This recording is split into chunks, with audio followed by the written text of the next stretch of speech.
Assalamualaikum. Greetings. Selamat datang ke UiTM. Selamat datang ke Negeri Perak Darul Rizwan. Nama saya Airil Haimi Muhammad Adnan. Pelajar-pelajar saya, siswa-siswi saya, mereka panggil saya Teach. Dan saya akan bersama anda untuk sesi ini secara video. Video ini kita panggil video explainer atau video yang menerangkan tentang ODL. Anak-anak muda, harapan Malaysia. Anak-anak muda, harapan bangsa, negara. Anak-anak muda yang saya muliakan semuanya. Selamat datang ke UiTM, selamat datang ke ODL atau Open and Distance Learning. Satu perkara ni yang amat-amat kontroversi sebenarnya ya. Membuatkan semua orang rasa, ODL, kenapa kita kena buat ODL? Kenapa kena ODL tapi lepas tu kena bayar yuran yang agak mahal? Tetapi belajarnya online, bukannya kena datang kelas. Semua ini menjadi perkara yang serius yang harus kita fikirkan lah. Okey. Untuk sesi ini saya akan bercerita kepada anda sedikit sebanyak tentang ODL. Saya akan gunakan lebih banyak bahasa Malaysia, bahasa Melayu kita ya. Okey. Apa yang berlaku? Anak-anak muda, harapan bangsa, harapan negara, harapan agama sekalian adalah pandemik COVID-19. Kita tahu pandemik ini melibatkan bukan hanya negara kita Malaysia, tetapi juga seluruh dunia. Kita berdoa sama-sama, kita amat-amat berharap bahawa pandemik ini akan berhenti. Kita akan jumpa ubat, ya, supaya virus yang begitu berbahaya ini, yang mengambil nyawa jutaan manusia sekarang, dapat kita jumpa ubat, ya, akan jumpa cara untuk menyembuhkan, vaksin yang dapat kita semua ambil, dan kemudian apabila semua ini berlaku, barulah kita boleh dengan yakin kembali ke kuliah. Apa yang berlaku pada bulan April tahun 2020 ini, UiTM terpaksa mengubah mod pengajaran dan pembelajaran ke online ataupun ke atas talian. Tarikh efektifnya adalah pada April, ya, bulan April tanggal 13 2020. Semua kampus di seluruh Malaysia, para pentadbir Universiti Taklim Mara berfikir adalah lebih selamat agar para pelajar kita tidak kembali ke kuliah. Dan kita kena ingat pada waktu itu juga kerajaan Malaysia telah terpaksa mengadakan PKP, Perintah Kawalan Pergerakan, ataupun dalam bahasa Inggerisnya MCO, Movement Control Order. Okey. Adakah bererti MCO ini, PKP ini apabila berlaku kita tidak boleh kuliah, kita tidak boleh belajar? Maka tidak. Universiti Teknologi Mara memandang ke hadapan. Kita berfikir nak atau tidak, kita terpaksa bawa para siswa, para siswi kita ke atas talian, ke dunia maya untuk sama-sama belajar dengan kami para pensyarah. Waktu itu memang sukar, sangat-sangat sukar, bukan hanya untuk siswa dan siswi kita tetapi juga untuk saya sendiri. Saya sendiri mengajar waktu itu 217 siswa-siswi, 217 dalam 8 kumpulan kuliah. Bayangkan ni, bagaimana terseksanya apabila kita terpaksa mengubah cara mengajar, cara belajar ke atas talian. Walau bagaimanapun kita berjaya. Kita berjaya pada ketika itu. Dan untuk semester ini, Oktober ini yang baru bermula ini, hari ini untuk anda, nak atau tidak, kita terpaksa kembali ke ODL, mod atas talian. Ada orang panggil online distance learning. Saya lebih suka remote teaching atau remote learning. Ada yang panggil e-learning, macam-macam lah. Tetapi di UiTM kita panggil ODL, Open and Distance Learning. Jadi nak tak nak, kerana keadaan semasa yang amat tidak menentu ini, kita terpaksa membuat keputusan berdasarkan arahan daripada Kementerian Pengajian Tinggi dan juga Majlis Keselamatan Negara agar semua pengajaran dan pembelajaran berlaku sekali lagi sepenuhnya ya untuk beberapa minggu ini. Kita tengok keadaan semasa macam mana, tapi berapa minggu ini kita akan gunakan secara atas talian sekali lagi, ODL. Ya. Jadi bukan kita saja-saja suka, kami juga amat merindui ya untuk kembali ke kuliah bersama-sama dengan siswa dan siswi kita semua. Kita nak sangat-sangat. Tetapi keselamatan nyawa anda, nyawa kami, nyawa keluarga kita, itu harus kita jaga dahulu. Ya. Maka semester ini kita teruskan dengan ODL. Right. Apakah yang berlaku semasa ODL? ODL ini dia ada dua cara. Satunya kita panggil asynchronous, ya. Asynchronous learning ini bererti belajar bukan secara live, secara siaran langsung. Macam ini contohnya asynchronous lah. Ini contohnya. Saya bercakap dengan anda secara bukan siaran langsung, saya tengah record. Ya, saya tengah record. Anda boleh lihat saya tak boleh tengok anda. Okey, jadi dia asynchronous kita panggil. Pada masa yang sama ada juga yang dipanggil synchronous. Real time interaction, interaksi yang berlaku secara live, secara langsung. Macam kita tengok bola, macam kita tengok konsert, live ya. Online learning yang berlaku contohnya melalui Google Meet. Mesyuarat anda yang tidak pernah merasai Google Meet ataupun baru rasa sikit-sikit selepas ini, banyaklah ya situasi akan dalam Google Meet. Bukan hanya kuliah, untuk saya contohnya kami gunakan Google Meet itu untuk ujian. Untuk ujian, untuk simulasi dan berbagai-bagai aktiviti pengajaran dan pembelajaran lagi lah. Terutama untuk kami ini untuk ujian, kerana saya ini pensyarah bahasa. Maka kita terpaksa record interaksi, simulasi, segala ujian ya. Cara anda menggunakan bahasa Inggeris itu secara atas talian. Itulah konsepnya. Asynchronous and synchronous. Okey. Adakah bererti kalau kuliah anda ini bermula pukul 8 pagi dan habis ya tamat jam 4 petang, ada break, ada rehat, waktu rehat itu 1 sampai 2, adakah bererti anda terpaksa menonton siaran langsung daripada pensyarah-pensyarah anda yang dahulunya bercita-cita untuk menjadi pembaca berita? Ya, inilah peluang yang mereka ambil, ataupun menjadi pengulas sukan untuk bercakap dengan anda. Tidak semestinya.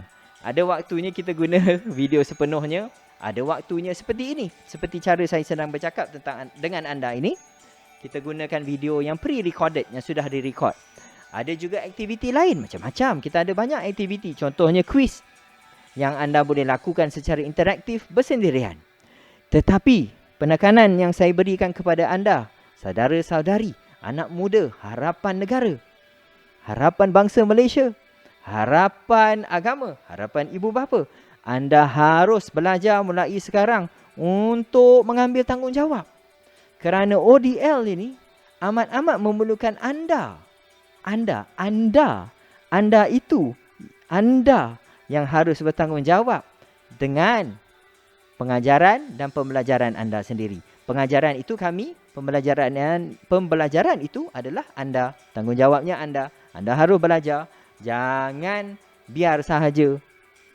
Kerana ODL ini konsepnya tanggungjawab jatuh banyak kepada pelajar itu sendiri. Okey.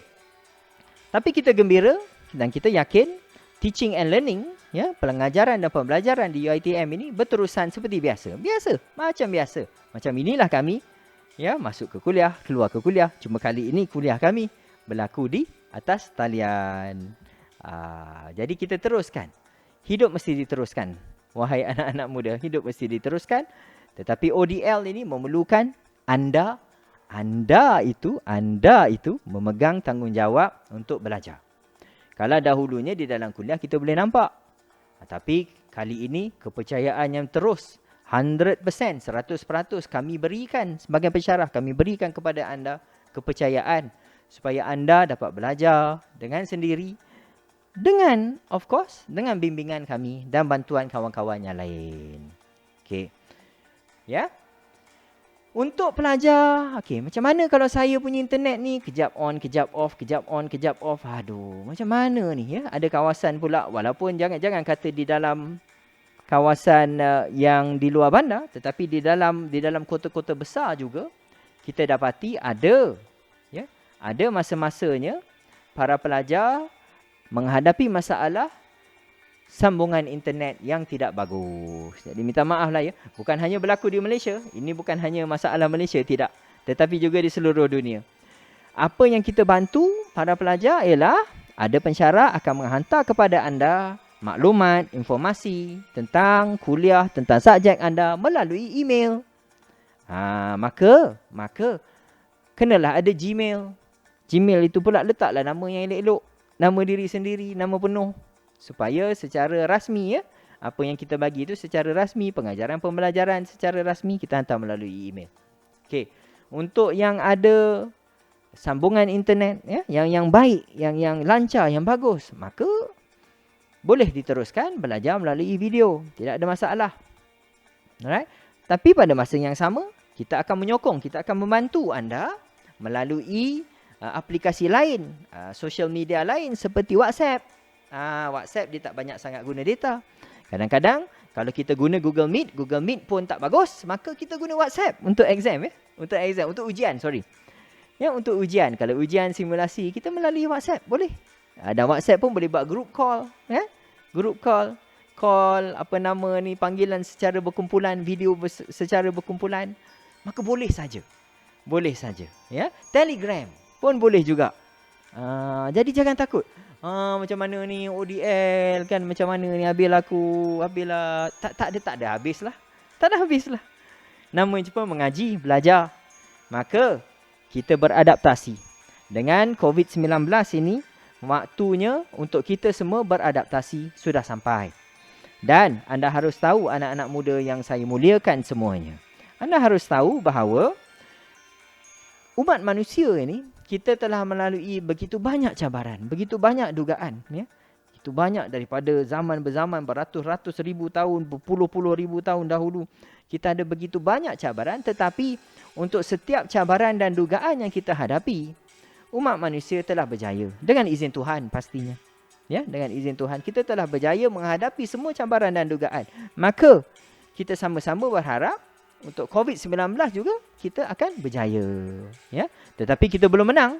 Kita masih lagi melawan virus ini. Okey. Maka apa yang saya nak tekankan di sini adalah, ya, untuk membantu siswa dan siswi, untuk membantu anda, para pensyarah juga, apa yang kami lakukan adalah kita pastikan bahawa dalam keadaan tertentu saja synchronous learning atau synchronous session live secara langsung ini digunakan. Ya? Dan kalau boleh kita tidaklah live setiap masa, Google Meet setiap masa, ya. Kalau kuliah 2 jam, kuliah 4 jam, 3 jam, 3 jam kena Google Meet, kena tengok muka pensyarah, ya. Saya pun tak larat tengok anda pun tak larat tengok saya. Ya, saya pula tak apalah, anda boleh tengok saya tak nampak, saya tengok nama je. Ya, video tu itu ada ke tu? Ada ke tu? Tengah ada ke tu? Ada ke tu? On video, tolong on video. Tengok, nak tengok. Dah jadi macam itu, Dia menjadi satu situasi di mana dia mengganggu pengajaran dan pembelajaran. Maka atas dasar ini, para pensyarah juga diberi peluang, ya, untuk faham bahawa jangan tekan para siswa dan siswi, para siswi dan siswa jangan ditekan sangat-sangat dengan sesi live sahaja pada setiap masa. In moderation. Perkataannya in the moderation. Tidaklah selalu live sangat. Kalau live tu pun kerana ada sebab. Kerana kita nak bantu. Lebih-lebih lagi anda yang mengalami masalah sambungan internet yang tidak baik, tidak bagus, tidak lancar. Okey. Meneruskan perbincangan kita, ya, pengenalan kepada ODL ini. ODL classes akan dilakukan kuliah anda berdasarkan kepada waktu kuliah yang tertera, yang tertulis di atas jadual waktu anda. Your timetable. What this means is, ya, apa artinya? Artinya di sini janganlah takut. Bukanlah maksudnya kalau tiba-tiba kelas A sedang berjalan, kelas B pun berjalan. Kelas C pun berjalan sekali, uish. Mana ni komputer saya ada satu saja. Kan? Internet pun dah lah slow. Tiba-tiba nak kena buat 2-3. Tidak. Kita ikut seikut-ikutnya. Ya, macam mana kita boleh ikut? Berdasarkan timetable ataupun jadual waktu yang ada. Jadi jangan takut. Ya, arahan-arahan pun kita telah sampaikan kepada para pensyarah kita supaya jangan ganggu pelajar di luar waktu kuliah kecuali dalam keadaan khas. Keadaan khas ini macam mana? Contohnya nak buat ujian tetapi tak dapat. Mungkin kita terpaksa ulang ujian itu mungkin lewat petang. Ya, ataupun hujung minggu, sekejap. Itu boleh bincang lah ya. Boleh dibincang, bukan paksaan. Ya. Dan itu percayalah dalam keadaan terpaksa. Sebab pensyarah juga perlu berehat. Bukan hanya anda. Kita semua pun nak berehat. Kita semua manusia, kita bukan robot. Right? Jadi sekali lagi saya terangkan tentang kuliah ODL ini berlaku seperti mana kuliah yang berlaku di dalam jadual waktu. Tidak ada di luar jadual waktu itu. Kalau 2 jam kuliah maka 2 jam lah, janganlah sampai 4 jam.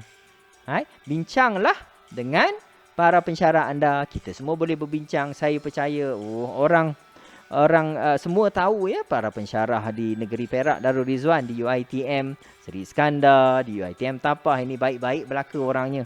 Boleh dibawa berbincang. Hebat-hebat belaka pensyarahnya. Maka anda amat bernasib baik berada di situ sekarang. Okay.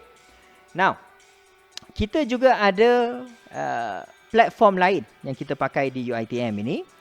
Satunya dipanggil UFuture. Di UFuture ini adalah asynchronous. Asynchronous berarti bukan real time, bukan live. Ya, bukan live. Dia banyak recording macam inilah. Macam inilah ya, yang telah direkod, ya. Pengumuman yang telah direkod, sesi yang telah direkod. Jadi apa yang berlaku di dalam UFuture ini adalah akan di-set up kan, akan disediakan bahan-bahan pengajaran dan pembelajaran yang anda sendiri boleh ikut, anda boleh belajar mengikut masa yang anda suka dan kesesuaian juga. Tetapi of course, sudah pasti kalau ada tugasan yang perlu dilakukan untuk minggu itu harus dilakukan seperti biasa. Deadline ini harus kita ikut. Tetapi kerana kita ini UiTM, kita UiTM. Dan kita ini UiTM, kita amat faham keperluan para pelajar kita, siswa dan siswi kita. Maka kita bagi peluang jugalah. Kalau ada isu, ada masalah internet yang tidak elok, ya, masalah kebolehsampaian, tidak ada data yang cukup contohnya dan lain-lain, maka apa yang kita lakukan ialah, apa yang kami akan lakukan ialah, ya, kita bagi peluang. Kita bagi peluang tentang deadline dan lain-lain. Tapi janganlah ambil kesempatan, anda pun haruslah ya ambil tanggungjawab yang lebih besar. Macam saya kata, ODL ini amat memerlukan anda. Anda mengambil tanggungjawab, ya, mengambil tanggungjawab sebagai seorang pelajar secara atas talian. Itu dia punya cerita, background, pengenalan kepada ODL. Okey, jadi apakah yang student kita kata? Apakah yang siswa-siswi kita kata tentang ODL? Well, ada pelajar yang mengatakan sudah tentu ramai yang lebih suka kalau belajar face to face, secara langsung, secara kuliah, ya, secara fizikal di kampus. Tetapi nak buat macam mana? Kerana COVID-19, maka kita semua terpaksa duduk working from home, ya. Ada yang anda working from home, kami pula ada setengah daripada pensyarah kami working from the office. Mengajar, memberi kuliah seperti biasa tetapi di atas talian. So kata setengah student, mereka suka, ya, ramai siswa-siswi, saya rasa lebih kurang semualah 100% lebih suka kalau kuliah dilakukan secara bersemuka. Atau kita panggil kod dia F2F, face to face. F2F ini, face to face ini amat berguna kerana ia membantu anda. Kalau anda ada soalan, anda boleh tanya. Boleh tanya. Pada waktu itu juga, angkat tangan. Angkat tangan, boleh bertanya. Angkat tangan, saya boleh tanya. Angkat tangan, bertanya. Angkat tangan, bertanya. Dan anda bertanya, kami sebagai pensyarah, kami menjawab. Di situ juga kami jawab. Kita boleh tengok masing-masing, anda boleh tengok. Jadi kita ni sebagai manusia amat makhluk yang sosial. Ya? Kita amat memerlukan untuk melihat satu sama lain. Belajar bersama-sama, bekerja sama. Kerja sama-sama. Tetapi sekali lagi kerana COVID-19 kita terpaksa beradaptasi. Jadi masalah ini adalah apabila tidak faham. Setengah kuliah itu dia memerlukan kefahaman yang tinggi. Bagaimana caranya? Kalau tidak dapat, anda hubungi pensyarah. Jadi itu harus bincang dengan pensyarah. Kalau saya ada soalan, saya nak bertanya macam mana? Macam mana sir? Macam mana miss? Macam mana madam? Macam mana doktor? Macam mana prof? Kalau tak dapat saya bertanya secara atas talian, sebabnya connection ni pun alah asyik cakap-cakap dia jadi buffer kan, Jadi apabila semua ni buffer apa ni semua, susahlah nak belajar, susah nak faham. Ada caranya. Hubungi para pensyarah anda secara peribadi dan jangan lupa pembelajaran ODL juga, walaupun kita tak nampak kawan-kawan, ia berlaku secara sosial. Harus bertanya kepada sahabat-sahabat. Inilah masanya untuk tingkatkan kerjasama antara satu sama lain. Right? Okay. Apa lagi yang student kita kata, siswa-siswi kata? Mereka kata masalah yang paling besar ialah internet connection. Ya. Internet ini memang isu. Data yang tidak cukup. Diberi 1 GB tidak cukup. Right? Ada kadang-kadang 2-3 GB pun tak cukup. Kadang-kadang unlimited pun tak cukup juga sebab nanti bateri habis. Okay, jadi macam mana? Kena pandai-pandailah bahagikan waktu anda untuk belajar secara online itu dan jaga data. Mobile data anda. Para pensyarah telah diberikan arahan, telah diberikan panduan agar menyediakan platform yang sesuai untuk membantu anda. Kalau anda ada soalan, anda seharusnya boleh bertanya soalan itu kepada pensyarah dan pensyarah anda juga seharusnya boleh menjawab kemusykilan dan persoalan anda. Jadi jangan takut. Kita UiTM. Jaga UiTM. Okey. Seterusnya apa lagi kawan kita kata? Ada pelajar, ada siswa dan siswi mengatakan different lecturers have different styles. Ada pensyarah, dia ada cara dia sendiri. Ada yang suka Google Meet. Sebab dia boleh buat kuliah yang besar. Right? Para pelajar, siswa dan siswi juga, kalau ada Google Meet ni senang. Kita boleh tengok dan dia ada recording ya. Dia ada record. Bila dah re-record itu kita boleh belajar secara sendiri. Kita boleh buka balik, tengok balik nota-nota yang ada. Tetapi untuk saya, contohnya saya tak suka sangat Google Meet. Kecuali untuk ujian. Saya gunakan cara lain. Saya gunakan cara ini. Explainer video. Ada saya gunakan juga. Ada pensyarah akan menggunakan VR. Video 360 darjah 360 video seperti macam saya guna. Jadi kita sediakan simulasi para pelajar, anda sendiri siswa-siswi belajar secara atas talian masuk ke YouTube. YouTube learning. Tapi bukan hanya untuk tengok music video tetapi untuk belajar. Anda sendiri mendedahkan diri anda kepada kemahiran-kemahiran yang diperlukan untuk ujian dan selepas itu baru kita uji. Nampak ya? Tanggungjawab ODL ini sebenarnya amat berat kepada pelajar itu sendiri. Kalau di dalam kuliah macam saya kata tadi senang. Kalau kita tak faham, kita angkat tangan, pensyarah boleh jawab. Tetapi dalam keadaan kita terpaksa belajar di atas talian, kalau Google Meet pun, kalau bayangkan kalau dalam kuliah anda ada 30 orang, boleh tak 30 orang bercakap pada waktu yang sama? Jam lah nanti, jam. Tak boleh ya? Jadi harus berbincang dengan pensyarah apa cara yang terbaik dan pensyarah pun ada cara-cara dia masing-masing. Untuk saya, contohnya, untuk memberi informasi paling cepat, saya gunakan Twitter. Ada pensyarah gunakan WhatsApp. Kita bagi informasi di situ. Untuk saya pula, secara peribadi, saya tidak ada masalah. Jika anda mahu bertanya soalan pada jam 3 pagi, 4 pagi, saya tak ada masalah. Right? Dan mungkin saya tak jawab waktu itulah. Tapi saya akan jawab waktu paginya. Subuhnya, lepas subuh baru saya jawab. Tapi ada juga pensyarah yang minta jangan diganggu lah waktu kerja, lepas waktu kerja. Sama juga pensyarah pun kita minta janganlah ganggu pelajar. Janganlah bagi arahan pukul 3, 4 pagi. Peninglah, pelajar pun perlu rehat. Jadi ini ODL ini kita kena sama-sama berbagi-bagi. Ya, berbagi. Sama-sama memahami, sama-sama berempati. Janganlah takut. Ada kita baca kalau dalam Twitter, kalau dalam Facebook ramai siswa-siswi komplain, saya tak boleh berehat. Baru nak pejam mata, tiba-tiba assignment datang. Baru nak pejam mata, tiba-tiba datang lagi itu, ini. Pensyarah suruh buat itu, ini. Saya pun perlu tidur. Ya, kami faham. Kami faham. Mungkin itu pada permulaan PKP. Tapi sekarang semua orang dah tahu cara yang terbaik. Dan kita dah sama-sama belajar. Pensyarah pun sama-sama belajar untuk ODL. Dan siswa-siswi kita pun sudah makin hebat dalam ODL. Jadi kita tahu ada banyak cara kita boleh buat. Ada banyak platform kita boleh gunakan. Jangan risau. Saya percaya anda berasa anxious. Anxious ni risau. Alah macam mana ni? Bimbang. Gusar. Adakah macam mana ni? Boleh ke perform? Boleh ke? Boleh.